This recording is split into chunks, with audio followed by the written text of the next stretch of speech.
दूसरा चैप्टर है sexual reproduction in flowering plants, पुष्पीय पादपों में लैंगिक जनन। इसके बारे में इंट्रोडक्शन आपको बता दिया गया था कि पुष्पीय पादप जो होते हैं वह आवृतबीजी के अंदर आते हैं। किसके अंदर आते हैं? आवृतबीजी के अंदर आते हैं। यह भी बताया गया था कि आवृतबीजी के अंतर्गत आने वाले जो पुष्पीय पादप होते हैं उनका पूरा जीवन चक्र 2 अवस्थाओं में कंप्लीट होता है। एक जो होता है वह बीजाणुविद अवस्था होती है, दूसरा युग्मकोद्भिद अवस्था होती है, जिसको आप स्पोरोफाइट स्टेज और गैमेटोफाइट स्टेज कहते हैं। ठीक है ना? उसमें जो गैमेटोफाइट स्टेज होती है बताया गया था वह अगुणित अवस्था होती है, उसकी अवधि कम होती है, और बाकी जो स्पोरोफाइट स्टेज होती है वह उसकी अवधि लंबी होती है और द्विगुणित अवस्था में होती है। ठीक है ना? उसके कंडीशंस आपको बताए गए थे। उसको स्मॉल से बंद किया जाता है गैमेटोफाइट स्टेज को, और बाकी जो द्विगुणित अवस्था होती है उसको हम 2 ईयर से बंद करते हैं। ठीक है ना? और यह भी बताया गया था जब किसी पादप में पुष्प का निर्माण होता है और पुष्प में गैमीट बनते हैं या सेक्स ऑर्गन्स बनते हैं, देखते हैं उस अवस्था को हम क्या कहते हैं? युग्मकोद्भिद अवस्था कहते हैं। और जब पुष्प में फर्टिलाइजेशन की प्रक्रिया संपन्न हो जाती है, उसमें अगुणित नर अगुणित मादा युग्मक संलयित हो जाते हैं, वहीं से द्विगुणन की प्रक्रिया प्रारंभ हो जाती है, मतलब बीजाणुविद अवस्था वहीं से प्रारंभ हो जाती है। ठीक है ना? तो इस प्रकार से यह अगुणित और द्विगुणित अवस्थाओं के एकांतर क्रम में आने की जो प्रक्रिया होती है उसी को हम क्या कहते हैं? पीढ़ी एकांतर कहते हैं, अल्टरनेशन ऑफ जनरेशन। ठीक। और दूसरे स्टेप में बताया गया था स्ट्रक्चर ऑफ फ्लावर के बारे में, पुष्प की संरचना के बारे में। पुष्प की संरचना में बताया गया था यह जो पुष्प का निर्माण होता है वह तने के रूपांतर से होता है। मतलब जब तने में मॉडिफिकेशन होता है तो देखते हैं उसके फलस्वरूप पुष्प का फॉर्मेशन होता है, और उस पुष्प में देखते हैं अलग अलग जो पार्ट होते हैं वह अलग अलग चक्रों में व्यवस्थित होते हैं। उसके मुख्यतः 2 चक्र आपको बताए गए थे। कौन कौन सा चक्र था? उसमें पहला आपको बता दिया गया था एसेसरी वर्ल्ड, एसेसरी वर्ल्ड, और दूसरा था नेसेसरी वर्ल्ड। ये 2 चक्र आपको बताए गए थे, एसेसरी वर्ल्ड और नेसेसरी वर्ल्ड। जो एसेसरी वर्ल्ड होते हैं इसके अंतर्गत देखते हैं कैलिक्स और करोला के चक्र आते हैं। इसमें जो पहला और बाहरी चक्र होता है वह कैलिक्स का होता है, और जो दूसरा चक्र होता है वह कोरोला का होता है। ठीक है ना? अब इसमें कैलिक्स और कोरोला की कंडीशन कहाँ पे है वही आपको देखना है। इसमें देखते हैं सबसे बाहर वाला जो पोर्शन आपको दिखाई दे रहा है ये कैलिक्स का, देखते हैं यह जो बाहरी और सबसे पहला चक्र आपको दिखाई दे रहा है यह क्या है? एसेसरी का पहला चक्र है यह। ठीक है ना? जिसमें क्या व्यवस्थित है? कैलिक्स व्यवस्थित है, वाह दल पुंज व्यवस्थित है। और इसके बाद आते हैं यहाँ पे जो कोरोला है वह दूसरे चक्र में व्यवस्थित है। अगर इसी को हम इस प्रकार से राउंड करते हैं तो ये दूसरे चक्र में व्यवस्थित है। यह दोनों चक्र मिलाकर क्या कहा जाएगा? एसेसरी वर्ल्ड कहा जाएगा। ठीक है ना? और बाकी उसके बाद जहां पर मेल सेक्स ऑर्गन और फीमेल सेक्स ऑर्गन दोनों उपस्थित हैं वह क्या है? Necessary world. ठीक है ना? नेसेसरी वर्ल्ड के अंतर्गत आपको 2 बताए गए थे, एंडोसियम का चक्र और गाइनोसियम का चक्र। एंडोसियम जो होता है मेल सेक्स ऑर्गन है, जिसकी सबसे छोटी इकाई हम क्या कहते हैं? स्टामेन कहते हैं। स्टामेन के 3 भाग आपको बताए गए थे। कौन कौन से भाग हैं? इसमें पहला है एंथर, दूसरा है कैंडिटिसू, तीसरा है फिलामेंट। ठीक। और दूसरा आपको बताया गया था जो फीमेल सेक्स ऑर्गन है उसको हम किस नाम जानते हैं? गाइनोसियम कहते हैं, जायांग कहते हैं। जायांग सबसे छोटी इकाई जो होती है वो कहते हैं कार्पल या पिस्टिल होती है। ठीक है ना? ये जो कार्पल या पिस्टिल है इससे कितने भाग होते हैं? 3 भाग होते हैं। इसमें जो पहला भाग होता है वो स्टिग्मा है, जो दूसरा भाग है वह क्या है? स्टाइल, जो तीसरा भाग क्या है वह। ठीक है ना? अगर हम कहते हैं मेल सेक्स ऑर्गन का जो मुख्य भाग है वह कौन सा है? एंथर। इसी में परागकण के निर्माण की प्रक्रिया संपन्न होती है, और जिस विधि द्वारा संपन्न होती है उसी को हम माइक्रोस्पोरोजेनेसिस के नाम से जानते हैं, लघु बीजाणु जनन। जो लघु बीजाणु जनन होता है उसको आप परिभाषित कर सकते हैं कि लघु बीजाणु मातृ कोशिका की जननी कोशिकाओं में अर्धसूत्री विभाजन के फलस्वरूप लघु बीजाणुओं के बनने की या सूक्ष्म बीजाणुओं के बनने की प्रक्रिया होती है, उसी को हम लघु बीजाणु जनन के नाम से जानते हैं। और यह लघु बीजाणु जनन की प्रक्रिया कहाँ संपन्न होती है? एंथर में संपन्न होती है। कहाँ संपन्न होती है? एंथर में। उसी प्रकार से जो फीमेल सेक्स ऑर्गन है उसका जो मुख्य सेक्स ऑर्गन वो कौन सा है? ओवरी, अंडाशय है। इसी में अंड जनन के फलस्वरूप अंडाणुओं का निर्माण है।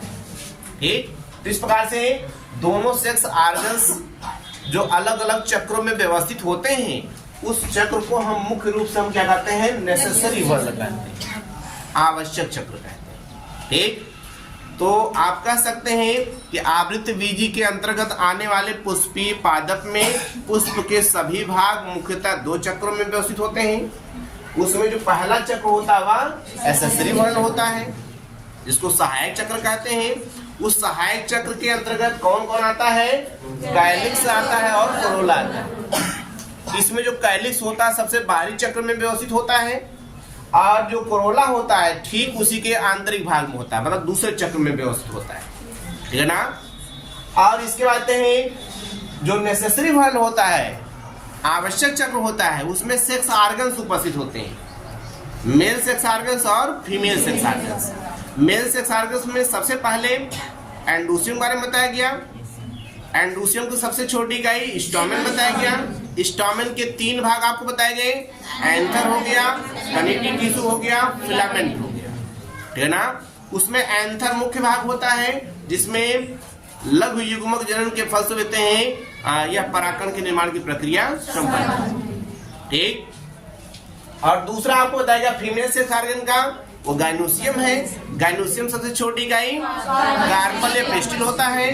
कार्पल या पेस्टिल के 3 भाग आपको बता दिए गए, स्टिग्मा, स्टाइल और ओवरी। इसमें जो ओवरी होती है वह मुख्य ऑर्गन है उसका। इसी में अंड जनन के फलस्वरूप अंडाणुओं का निर्माण। ठीक, इसके अतिरिक्त पुष्प के जो अन्य भागों में आप पढ़ेंगे सबसे निचला जो भाग जिसको आप पेडिसिल कहते हैं, ठीक है ना। देखते हैं पुष्प वृंत होता है हिंदी में। यह जो पुष्प वृंत होता है वह पुष्पावल वृंत से लगा हुआ रहता है। पुष्पावल वृंत मतलब जैसे यह तने का पोर्शन है, यहाँ से कोई ब्रांच निकली होती है, इस पर कोई पुष्प लगा होता है, तो यह क्या है? पुष्पावल वृंत है। और यह क्या है? पुष्प वृंत है। है ना। इसको पेडंकिल कहते हैं इंग्लिश में, और इसको पेडिसिल कहते हैं। दोनों में अंतर समझते रहिएगा, ठीक है ना। पेडंकिल अलग है, पेडिसिल अलग है। जो पेडिसिल होता है वो पेडंकिल पर निर्भर होता है, ठीक है ना। और इसके बाद यह करता क्या है? किसी भी तने की जो शाखाएं होती है, कक्षस्थ भाग होते हैं, उनसे पुष्प को साधे रखने में, उसको जोड़े रखने में यह पेडिसिल की महत्वपूर्ण भूमिका होती है। जब हम पुष्प के किसी भाग को या पुष्प को तोड़ते हैं तो उसका जो पेडिसिल वाला भाग होता है उसको हम अपने हाथों से पकड़ते हैं, ठीक है ना। और इसके बाद उसके ठीक ऊपर जो हरे रंग का तिकोना का संरचना आपको दिखाई दे रही है उसको हम क्या कहते हैं? कैलिक्स कहते हैं। हिंदी में वाह्यदल पुंज कहते हैं। और वाह्यदल पुंज की सबसे छोटी इकाई जो होती है उसको हम वाह्यदल कहते हैं। इंग्लिश में क्या कहते हैं? सेपल कहते हैं। या सेपल के समूह को हम क्या कहते हैं? कैलिक्स कहते हैं, ठीक है ना। और इसके साथ साथ इसके कार्य भी जानने हैं आपको। ये जो वाह्यदल पुंज होता है इसका कार्य क्या होता है? ये देखते हैं हरे रंग का तिकोना का संरचना होती है, तो इसमें ऑलरेडी पर्णहरिम उपस्थित होते हैं। जब वह पुष्प कली की अवस्था में होती है उस समय उसके अंदर उपस्थित जो पर्णहरिम होता है वह सूर्य के प्रकाश का अवशोषण करके प्रकाश संश्लेषण विधि की सहायता से भोज्य पदार्थ का निर्माण करके कली को पोषण प्रदान करता रहता है। तब जाकर के पुष्प का डेवलपमेंट आसानी से होता रहता है। और साथ साथ उसको सिक्योरिटी भी प्रदान करता है, लाइट से, टेम्परेचर से, मॉइस्चर से, जीवाणु से, विषाणु से, कवक से, प्रोटोजोन से, इन सभी से सिक्योरिटी भी प्रदान करता रहता है। इस प्रकार से आप कह सकते हैं जो वाह्यदल पुंज होता है जब पुष्प कली की अवस्था में होती है तो उसको पोषण प्रदान करता है और साथ साथ उसको सुरक्षा भी प्रदान करता है। ठीक, इसके बाद दूसरा आपको बताया गया कोरोला के बारे में। कोरोला जो रंगीन भाग आपको दिखाई देता है, इसमें वर्णी लवक उपस्थित होता है। बताया गया था पुष्प की पंखुड़ियों में, नवीन पत्तियों में, पके फलों में वर्णी लवक पाया जाता है, ठीक है ना। और वह अलग अलग पिगमेंट की उपस्थिति के कारण वह अलग अलग कलर का होता है, ठीक है ना। इसमें आप देख रहे हैं अलग अलग पिगमेंट की उपस्थिति के कारण जो कोरोला का कलर होता है वह अलग अलग होता है। जैसे सरसों का पुष्प है उसमें पीले रंग का है, गुड़हल का पुष्प है उसमें लाल रंग का है, ठीक है ना। तो ऐसे अलग अलग वर्ण की उपस्थिति उसका कलर अलग अलग होता है।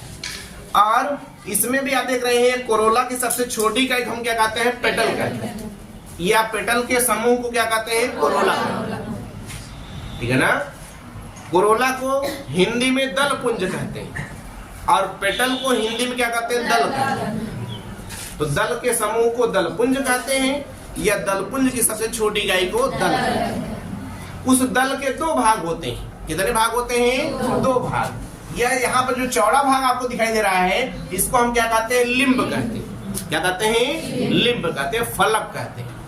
और बाकी जो सकरा भाग उसके पुष्पासन से जुड़ा हुआ रहता है इसको हम क्या कहते हैं, क्ला। क्या कहते हैं, क्ला, नखर कहते हैं, ठीक है ना। तो अगर आपसे कोई पूछता है दल के कितने भाग होते हैं तो आप कितने बताएंगे, दो भाग बताएंगे। उसमें जो चौड़ा भाग होता है उसको लिम्ब कहते हैं, फलक कहते हैं। जो सकरा भाग पुष्पासन जुड़ा होता है उसको हम क्या कहते हैं, क्ला कहते हैं, नखर कहते हैं, ठीक है ना।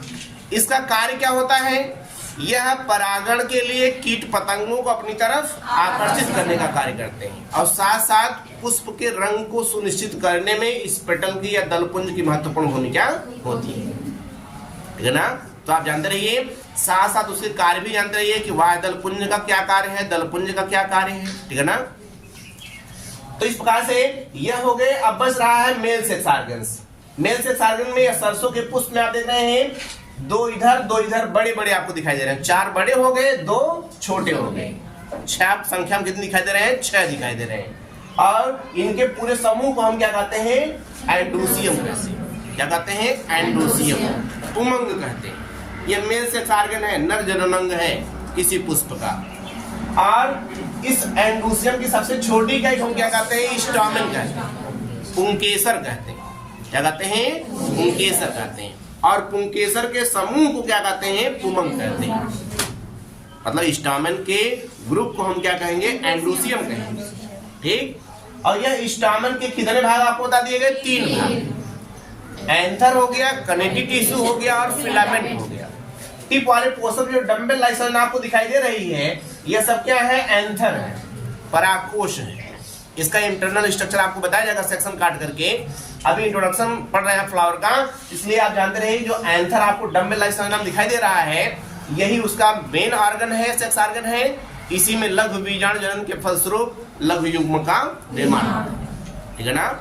और इसका जो कनेक्टिव टिश्यू होता है वह क्या करता है, जो एंथर होता है, फिलामेंट होता है, दोनों को कनेक्ट करने का काम करता है, मतलब जोड़ने का कार्य करता है, संयुक्त करने का कार्य करता है।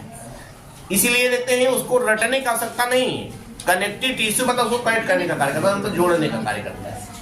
और जो फिलामेंट होता है, जो धागे में संलग्न आपको दिखाई देता है, जो पुष्पासन से के जुड़ा हुआ रहता है, यह क्या करता है, एंथर को साधे रखने में, उसको सपोर्ट प्रदान करने में सबसे महत्वपूर्ण भूमिका किसकी होती है, फिलामेंट की, ठीक है ना। तो अगर आपसे पूछा जाए किसी मतलब आवृतबीजी के अंतर्गत आने वाले जो पुष्पीय पादप होते हैं उस पुष्प में मेल सेक्स ऑर्गन का नाम क्या है, तो आप क्या बताएंगे, एंडोसियम। एंडोसियम की यूनिट क्या होती है, स्टामेन होती है। स्टामेन के कितने पार्ट होते हैं, तीन भाग। कौन कौन से हैं, एंथर है, कनेक्टिव टिश्यू है, फिलामेंट। उसमें एंथर का क्या कार्य है, परागकण का निर्माण करना होता है, ठीक है ना। जो कनेक्टिव टिश्यू उसका क्या कार्य है, एंथर और फिलामेंट को जोड़ने का कार्य करते हैं। और फिलामेंट का क्या कार्य है, जो एंथर होता है उसको सपोर्ट प्रदान करता है, उसको साधे रखने में महत्वपूर्ण भूमिका निभाता है, वही पुष्पासन से जोड़ने का कार्य, ठीक। इसके बाद अगला फीमेल सेक्स ऑर्गन, उसका नाम क्या है, गाइनोसियम, जिसको आप हिंदी में जायांग कहते हैं। गाइनोसियम जो यूनिट होती है उसको हम क्या कहते हैं, कार्पल या पिस्टिल कहते हैं। क्या कहते हैं, कार्पल या पिस्टिल कहते हैं। हिंदी में उसी को स्त्री केसर कहते हैं। तो जायांग की सबसे छोटी इकाई क्या होती है, स्त्री केसर होती है। स्त्री केसर के समूह को क्या कहते हैं, जायांग, ठीक है ना। उस स्त्री केसर के कितने भाग होते हैं? 3 भाग बताए गए, स्टिग्मा, स्टाइल और ओवरी। वर्तिका, अंडाशय, तीनों का लोकेशन आपको समझ में आ रहा है। ये मध्य वाले चक्र में उपस्थित भी है और इसमें सबसे टिप वाले पोर्शन में चौड़ा भाग आपको दिखाई दे रहा है। यह क्या है? स्टिग्मा है। क्या है? स्टिग्मा है, जिसको आप क्या कहते हैं? वर्तिकाग्र कहते हैं। इस वर्तिकाग्र पर देखते हैं उसकी सतह पर तरल चिपचिपे पदार्थ का स्राव होता है। वही तरल चिपचिपा पदार्थ क्या करता है? परागकोश से वायु के द्वारा, कीट पतंगों के द्वारा, जल के द्वारा लाए गए जो परागकण होते हैं उसको चिपकने में महत्वपूर्ण भूमिका निभाता है। जब वो चिपकता है तब परागण की प्रक्रिया संपन्न होती है।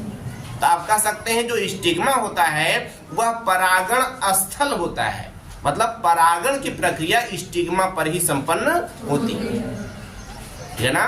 तो स्टिग्मा का कार्य हो गया वह परागण में महत्वपूर्ण भूमिका निभाता है, या उसको हम परागण स्थल के नाम से जानते हैं। ठीक, अब उस स्टिग्मा को सपोर्ट प्रदान करने का काम कौन करता है? स्टाइल करता है, मारने वाली स्टाइल नहीं है ना। स्टाइल उसके पार्ट का नाम है। यह करता क्या है? स्टिग्मा को सीधा रखने में महत्वपूर्ण भूमिका निभाता है, ठीक है ना। आते हैं इसके आधार भाग में जो चौड़ा फूला हुआ भाग आपको दिखाई दे रहा है उसको हम क्या कहते हैं? ओवरी कहते हैं, अंडाशय कहते हैं। यह मुख्य जननांग है फीमेल सेक्स ऑर्गन का, ठीक है ना। इसी में अंड जनन के फलस्वरूप अंडाणुओं का निर्माण होता है, ठीक है ना। आते हैं इसके साथ साथ यह भी आपको जानना आवश्यक है कि यह जो अंडाशय होता है फर्टिलाइजेशन के पश्चात जब निषेचन की प्रक्रिया संपन्न हो जाती है तो उसके बाद फल के निर्माण में सबसे महत्वपूर्ण भूमिका किसकी होती है? अंडाशय की। कभी कभी पूछा जाता है कि फल का निर्माण पुष्प के किस भाग से होता है, तो आप कहेंगे अंडाशय से, ठीक है ना। और अंडाशय के आंतरिक भाग में उपस्थित जो बीजांड होते हैं, ओव्यूल होते हैं, उस बीजांड से बीज का निर्माण होता है। इसलिए दोनों कंफर्म रहेगा कि फल का निर्माण पुष्प के किस भाग से होता है? अंडाशय से होता है, ओवरीज होता है। बीज का निर्माण पुष्प के किस भाग से होता है?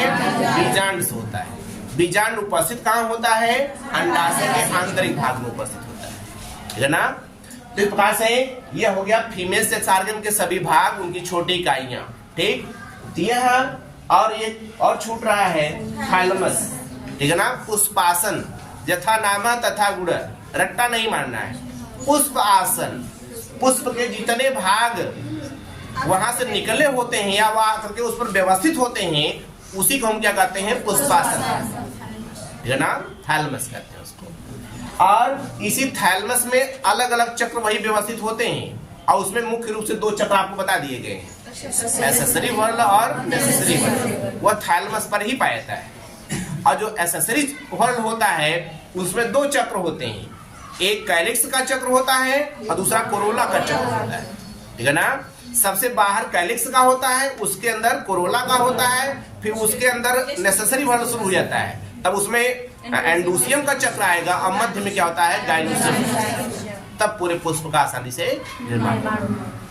तो इस प्रकार से यह रहा फ्लावर के स्ट्रक्चर के बारे में। तो लिख लीजिए उसके बारे में।